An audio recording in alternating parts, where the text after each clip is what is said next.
Hi everyone, a very good evening. So today we will be studying section 181 of Bharatiya Nagrik Suraksha Adhiniyam, that is BNSS, that is the new CRPC.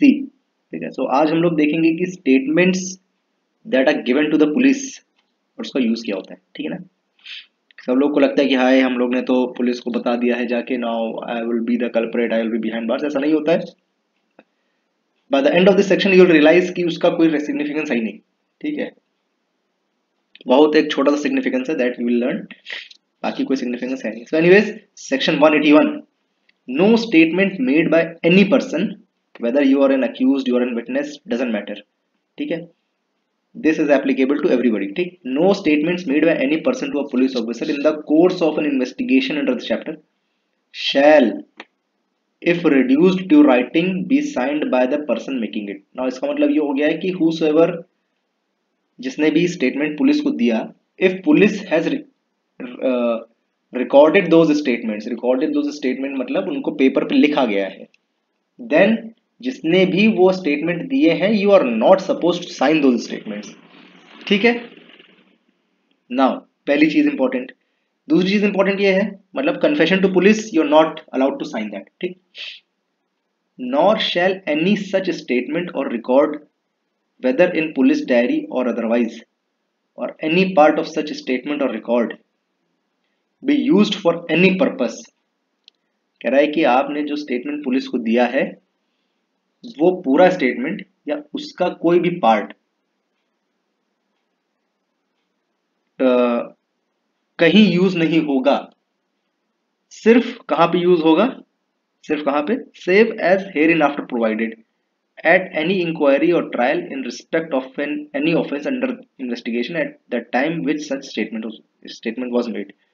ठीक. अब वो कह रहा है कि जो आपने स्टेटमेंट पुलिस को दिए हैं वो कहीं नहीं यूज होंगे, सिर्फ जो इंक्वायरी करती है, जो कोर्ट करती है, ठीक है, उसमें वो स्टेटमेंट्स यूज होंगे. ठीक है. ट्रायल जब आपका चलता है, ठीक है, तो उसमें वो स्टेटमेंट्स यूज होंगे. किस तरीके से यूज होंगे हम लोग आगे पढ़ते हैं, किस तरीके से यूज होंगे. Provided that when any witness is called for prosecution in such inquiry or trial, whose statements have been reduced into writing as aforesaid. ठीक. Any part of his statement if duly proved. अब वो कह रहा है कि police के दिए हुए स्टेटमेंट कहाँ से काम आएंगे, हम लोग वो पढ़ रहे हैं. ठीक है. पुलिस के दिए हुए स्टेटमेंट कब काम आएंगे? When any witness is called for prosecution. कोई भी विटनेस है, ठीक है, प्रोसिक्यूशन विटनेस है, डिफेंस विटनेस होते हैं, तो कोई भी witness which is called for the prosecution in such inquiry. ठीक है. Called for prosecution in such inquiry मतलब if you have seen somebody, if you have seen the offence happening, ठीक है, तो आपको, आप एक आई विटनेस हो, ठीक है, आपको बुलाया जाएगा, फिर आपसे पूछताछ होगी, जिसको हम लोग examination in chief, cross examination, re examination, ये सब कहते हैं ना. When any witness is called for prosecution in such inquiry or trial, whose statements have been reduced into writing as aforesaid. ठीक है. आप वो विटनेस हैं जिसके स्टेटमेंट्स राइटिंग में उतारे गए थे, आपको बुलाया गया है. Any part of his statements if duly proved, और आपके जो स्टेटमेंट्स वो ड्यूली प्रूव हो गए हैं, चाहे वो डॉक्यूमेंट्री एविडेंस से प्रूव हुए हैं या इलेक्ट्रॉनिक एविडेंस से प्रूव हुए, किसी भी एविडेंस से अगर वो आपके दिए हुए स्टेटमेंट्स प्रूव हो गए हैं, may be used by the accused and with the permission of court by the prosecution. ठीक है. तो आपके वो जो स्टेटमेंट्स हैं जो आपने पुलिस को दिए होंगे, that can be used by the accused, जो अक्यूज्ड है वो यूज कर सकता है, but the condition trap here is कि वो प्रूव हो जाने चाहिए. ठीक है. Those statements must be proved. If those statements are not proved then that can not be used. ठीक. अगर वो आपके दिए हुए स्टेटमेंट्स प्रूव हो गए हैं, that it can be used by the accused, number 1. Number 2 कौन सा है? By the prosecution. प्रोसिक्यूशन वो स्टेटमेंट्स कब इस्तेमाल कर सकता है? प्रोसिक्यूशन मतलब हु इज फाइटिंग टू, आपको सजा दिलाने के लिए जो वकील होते हैं, आपके अगेंस्ट जो खड़े हैं, जो अक्यूज्ड के अगेंस्ट है. ठीक. And with the permission by the prosecution, और कोर्ट के परमिशन से जो प्रोसिक्यूशन है वो इन स्टेटमेंट्स को यूज कर सकता है.